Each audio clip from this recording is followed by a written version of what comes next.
Hello everyone, welcome to Pami Dharani Satya's YouTube channel. Today we are going to learn about the topic odd period moving average. So this is how the question will be given to you. Calculate 3-year moving average and these two series will be given.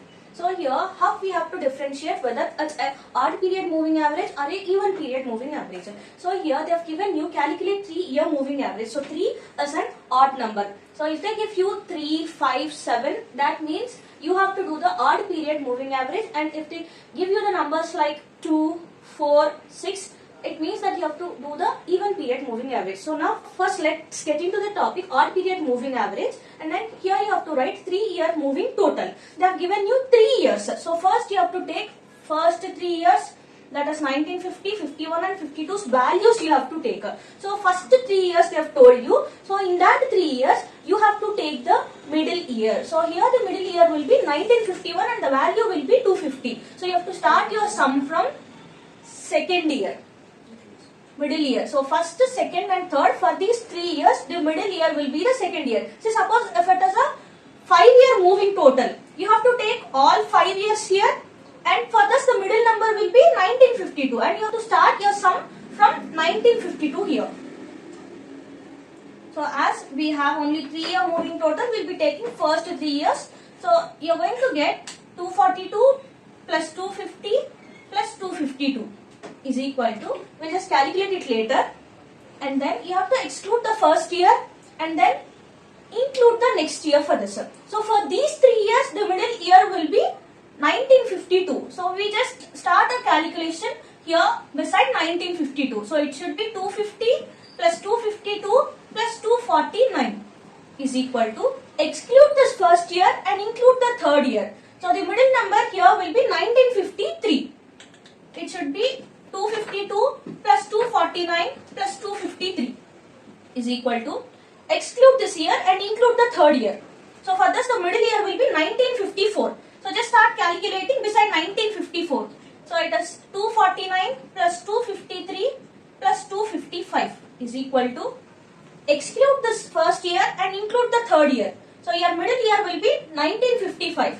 So it should be 253 plus 255 plus 251 is equal to, exclude this first year and include the third year. You have the middle year as 1956. So you will have 255 plus 251 plus 257. Exclude the first year and include the third year. So our middle year will be 1957. So just calculate beside 1957. You are going to take the values 251 plus 257 plus 260 is equal to, exclude the first year and include the third year. So for this the middle value will be 260 and year will be 1958.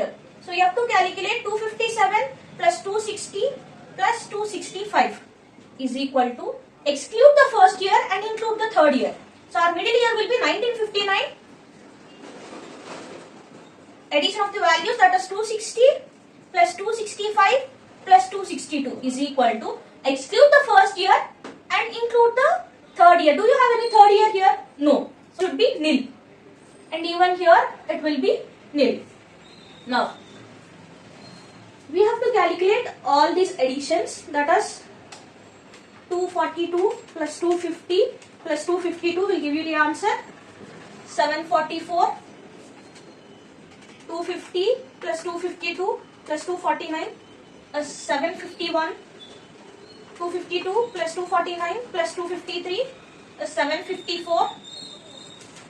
249 plus 253 plus 255 is 757.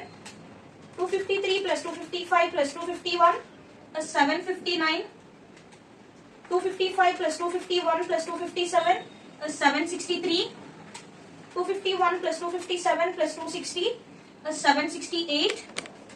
257 plus 260 plus 265 is 782.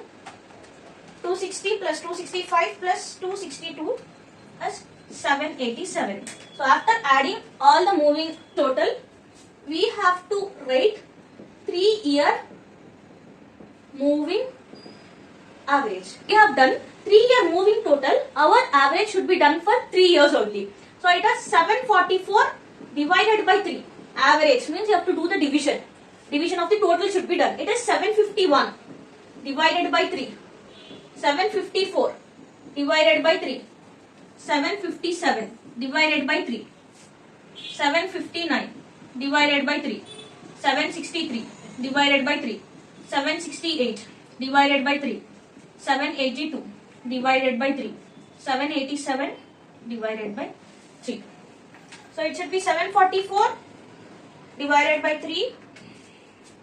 248. 751 divided by 3 is 250.3. You can take it the round figure of 250. 254 divided by 3. 251.3. 757 divided by 3. 252.3. 759 divided by 3 is 253. 763 divided by 3. 254.3. 768 divided by 3 is 256. 782 divided by 3 is 260.6. 787 divided by, and you can take the round figure of this averages which you got. This is how the odd period moving average sum is going to be. It's very simple.